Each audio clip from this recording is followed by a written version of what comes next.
Hey yo, play that shit.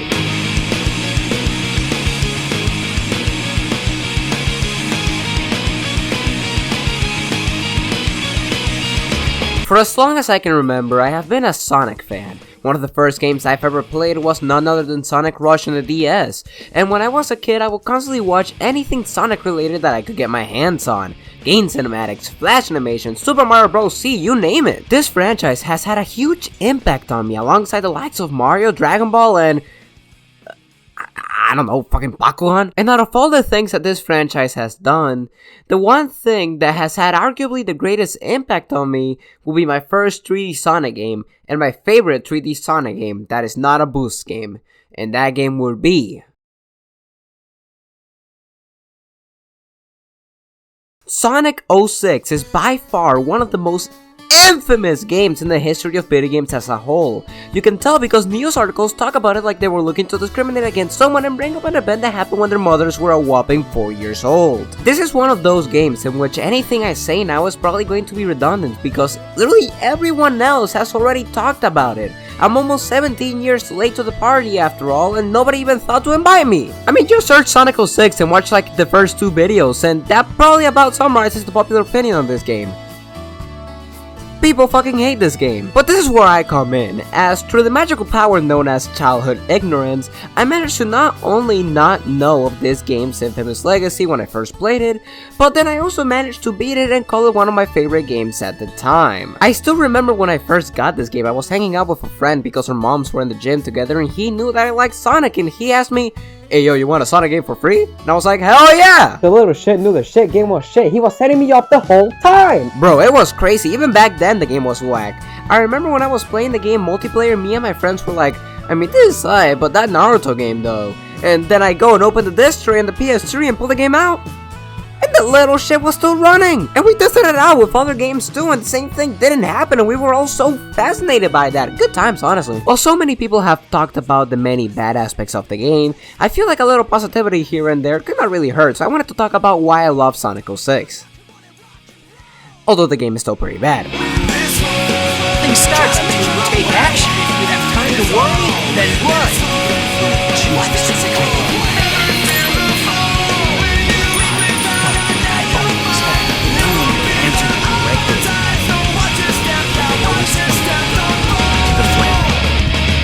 I can't mince words here, the game is still really not that good, and you can really see just how the game was going to go from the get-go. So the game is supposed to be a reboot of the series, a fresh start in quotation marks, because it's really still just another game in the series and the game kind of acts like you're familiar with the series, so who are they really trying to appeal to here? The game is divided by the type of furry that you want to be at the moment, and each of them features their own different trio of misfits that will be more underutilized than a side character in a shonen anime. I'm going to be talking about the campaigns all in their own sections, and because this is the first campaign that you will play, I feel like there's no better place to start than with Sonic's campaign. Sonic's campaign starts out with a banger of a cinematic that perfectly encapsulates his personality and no-nonsense, free-spirited, and somewhat cocky attitude that many fans have come to love.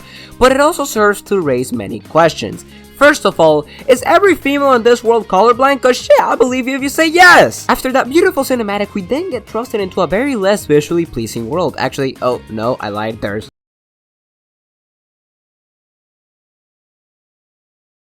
And I'll do it again to get the point across too. Basically, in Sonic's campaign we're going to be playing a bunch of Mario Bros, as we have to rescue a princess that you would swear the writers of this game had a vendetta for, because I severely doubt that she has more than like 3 meters total that she walks throughout the entirety of the game because she's always getting grabbed like a fucking rat! I can't even lie though, at some point that shit started getting funny as hell, so I'm letting it slide. While Sonic's campaign does feel like it had the potential to tell something more, it felt like they did not have anything extra to put into this story that the other 2 campaigns didn't handle already. But because of that, the campaign feels aimless for the majority of the game. To put it simply, Sonic the Hedgehog feels like a secondary character in the story in which he is one of the 3 main characters, and the problem is that his conflict is not interesting. I've already mentioned that the story is repetitive, but there's also the fact that we learn nearly nothing from the general lore of the game this campaign. when there was the perfect chance to do so? To jump the gun a bit, Shadow focuses on Mephiles while Silver focuses on Niblus. So why not have Sonic actually focus on something that challenges or juxtaposes his own character? What if we had a story that focuses on the struggles of Princess Elisa's fears and anxieties to her duties as princess and as a container of a world-ending creature, and have Sonic bounce off of her worries and help her develop into a person more sure of herself, that is able to express herself more freely thanks to the positive impact Sonic had on her? God damn it, why did I make that sentence so long? This never happens once in the game that I remember, but I feel like this could have been an interesting plot, as Sonic isn't a character that is changed by those around him, but instead is a character that changes the people that surround him instead. So I feel like a conflict in which Sonic helps someone develop into a better version of themselves, or a conflict in which the main opposing force challenges or opposes Sonic's free nature, would be really interesting. And yeah, I guess Eggman kind of does that already, but I feel like it could be taken like a step further. And especially so in this game, considering the conflicts that the other two characters go through. After the first in-game cutscene happens and the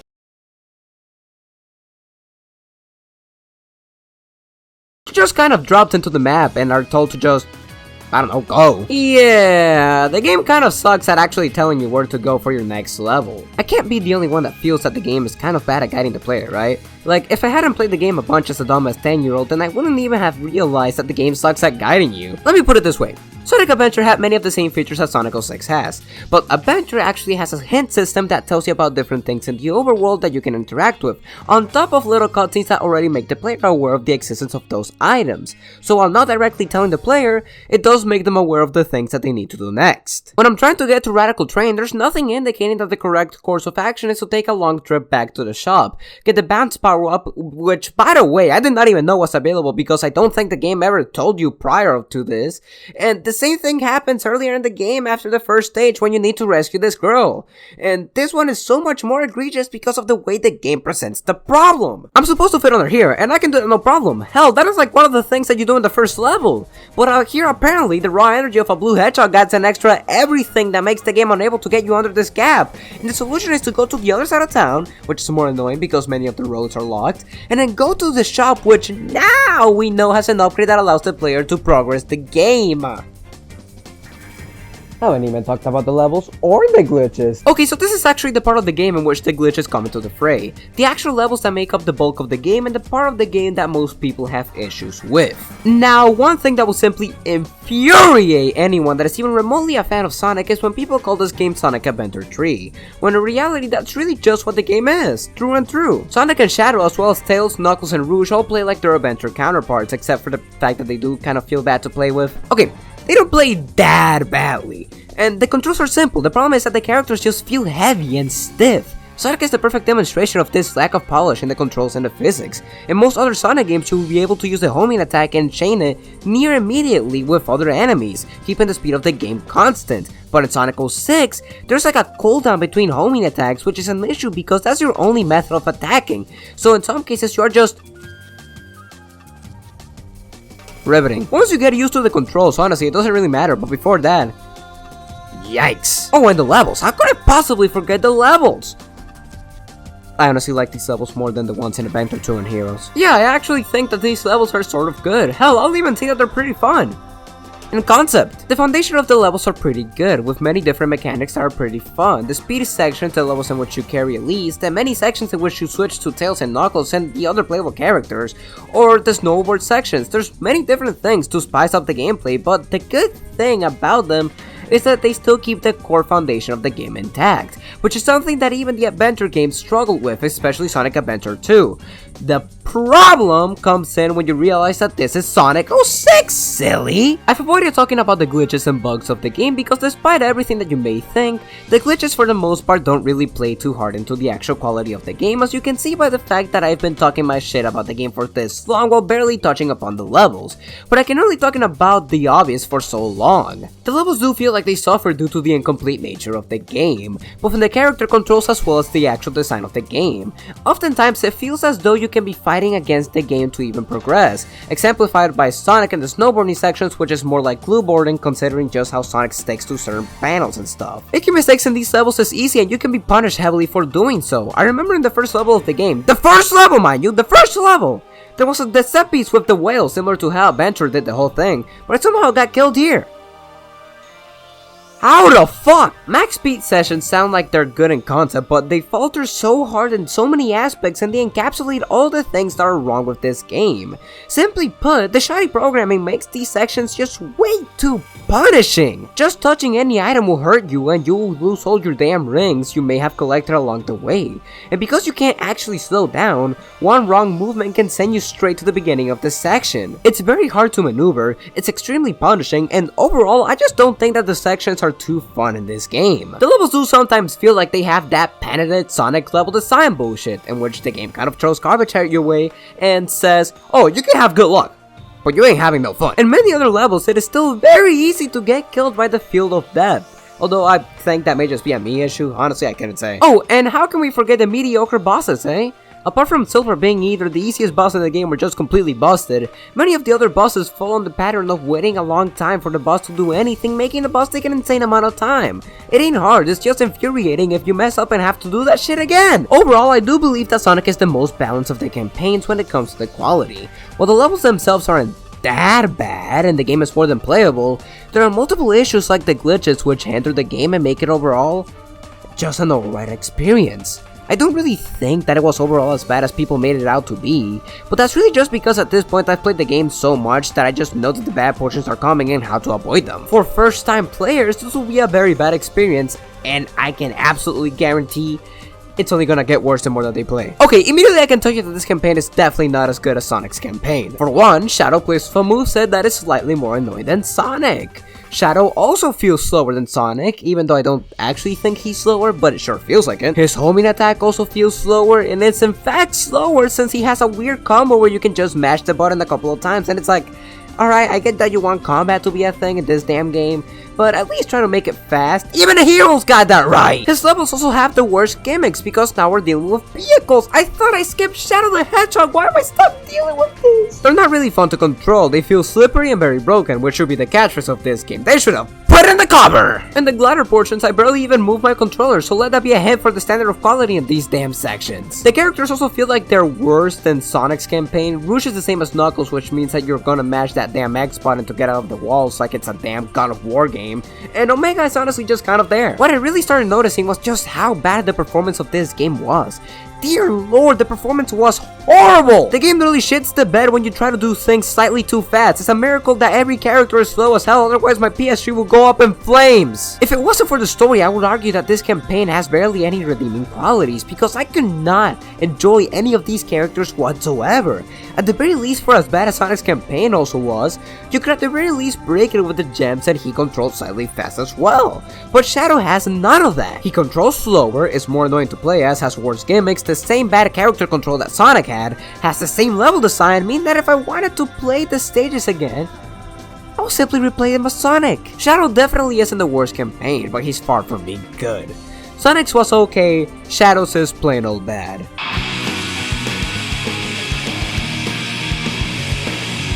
Honestly, after playing this campaign again, it was somehow more tolerable than Shadow's, if only because of certain very convenient components that made the campaign more enjoyable. First, the story sucks, and it sucks bad. Sonic's story was repetitive because it felt like playing a Mario game 20 times over, but at the very least, the characters in the story weren't stupid. Silver, on the other hand, listen, I like Silver's character, trust me, I do, but the way in which they messed up his character and just made him a damn idiot for half the campaign is genuinely astonishing. He's from the future and he wants to destroy Iblis, which has been destroying the planet for a good minute.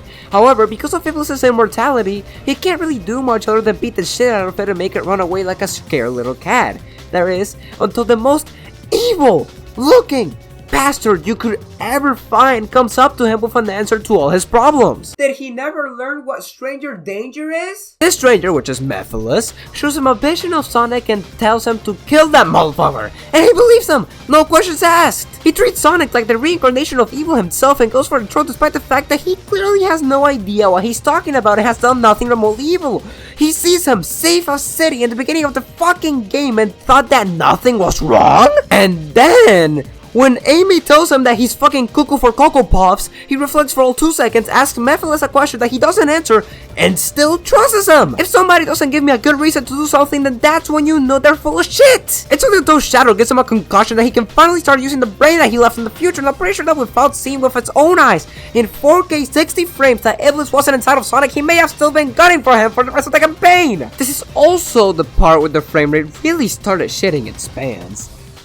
The frame rate of 06 is already not the best, in case you couldn't tell. I mean, the game is really fucking poorly optimized, I believe to have mentioned that already, but at least there were some moments in which the quality stayed somewhat consistent. But here? It doesn't shit the bed, it destroys the entire house with how bad the performance gets. Silver has so many objects on the screen that when you need to use them to fight an enemy, there is only one thing left to do, and that is to pray, asshole, because you're gonna need it. And Silver's levels are so damn slow too. Without the slowdown, these stages will still be around as long as a lengthy Sonic stage. I was in some of these motherfuckers for a good 13 minutes! What is this? Silver is slow, annoying, borderline useless in combat unless you're ready to lose rings. And trust me, you will lose rings. There's no way out of this. His ranged abilities are bad, his close combat abilities are severely lacking, and his running speed makes these stages single-handedly twice as long. This is far and away the worst character in the game. How did that happen? Hot take? I think that Amy was one of the best characters in Adventure 1. Bouncing with the hammer was really freaking fun. So tell me why! Ain't nothing but a heartbreak. Amy is probably slower than Silver, and has even less range in combat. You're smelling the enemy's breath, that's how close you gotta be to hit them. She might just generally be the worst character in the entire game!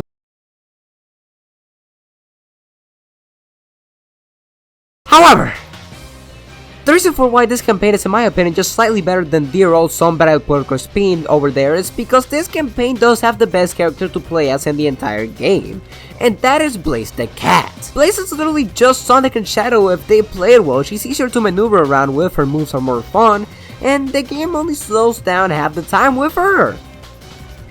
Why does she barely have any levels? The game is bad. There is nothing that I would have said or done that would have made this result any different. I think that the game is just flawed in general. I mean, horrible performance, controls, characters, plus being released in a buggy state, having a mediocre story, mediocre graphics, even for the time, and especially for today. I think that you can honestly see where I'm going with this. The game is fucking complete dog water. But despite all of the bad that this game has, I just can't help but to love the game either way. This game was my first 3D Sonic game and my second Sonic game after Sonic Rush, and these two games were what defined Sonic for me. To me, Sonic 06 is the truest essence of a Sonic game, a ridiculously convoluted story that makes absolutely no sense at all, and I wouldn't have it any other way. Sonic 06 showed me that Sonic can be as cheesy as he can be weirdly inspirational with quotes that would never work with 9 out of 10 franchises but the Blue Man himself. As a kid, I was invested in the story, cheesy as it was, and it was to me what Sonic was all about. I loved the character moments, I loved the cutscenes, and I was hyped for when after an entire game of collecting the emeralds, we get a final 3v God duel in the rapidly decaying space and time continuum as Super Sonic, Shadow, and Silver team up to fight Solaris, the god of the sun. Wait a minute. This is just a Dragon Ball Z plot! I loved my cheesy anime shit back then, and I sure as hell still do now. When the main theme started playing in the final boss, you already know I started getting on the gamer mode. This game also just generally has one of the best soundtracks in the entire series. It manages to do basically everything well, from the relaxing town theme to the energetic, hellish landscapes of cars being carried by tornadoes. The main themes are arguably some of the best vocal songs in the franchise and some of the best music in the video game medium. And I mean, shit! His world played during each and every single one of the endings after the respective character's theme, and I was still jamming off like no tomorrow. I mean, yeah, sure, the gameplay sucks dick, but when you've played the game enough times, you kind of know how to speedrun through the levels and move accordingly, and it feels really good. I also just genuinely think that Shadow's story is really good, and the final line in the campaign damn near made me want to start dick riding the game saying that it was perfect. Sonic 06 is a game with weird gameplay, a cheesy story, stupid graphics, great music, and a rushed development cycle. And while some games do it better than others, to me, this is Sonic. this is an essence that Sonic had since the adventure games. In many ways, things are still the same as they ever were, but the days are now looking brighter than ever, and god damn do I love it. Sonic 06 felt like one of the last times that Sega truly shot for the stars alongside Sonic Unleashed, but now, things really have changed. Frontiers has gotten even better with the many updates that it received, and the upcoming games make it seem like Sonic truly is back, and if Frontiers is anything to go by, then yeah, many of the things that hooked me to Sonic will still be around and kicking. Now, before actually finishing the video, I obviously had to talk about the behemoth that is Sonic Project 06, a fan remake of 06 that so far has been turning the worst adventure game into one of the best games in the Sonic series as a whole. P06 fixes a lot of aspects that were either really bad or sorely lacking in vanilla 06. It gives all the characters a boost in speed, new moves, improved visuals. They managed to put in-game cutscenes into the game. Characters like Knuckles, Rouge, Silver, and Amy all received so many improvements that make the game go faster and make the overall experience more replayable. Silver is honestly one of the most fun characters to use now, and Amy should be playable in more stages, that's all I'm saying. Sonic 06 was a game that wasn't given the time to shine, and this game is living proof of that. With just the stages done, I can see that I may just like this more than both adventure games, and Adventure 1 is one of the best Sonic games I've ever played. If this game manages to make the cheesy story into a good cheesy story, then it's over. It's peak! Anyways, I just wanted to quickly mention Project 06. Play it if you haven't. Well, that's all the time that I've had for today. I'm just a random stranger you met on the internet, but hey, just call me Pseudo.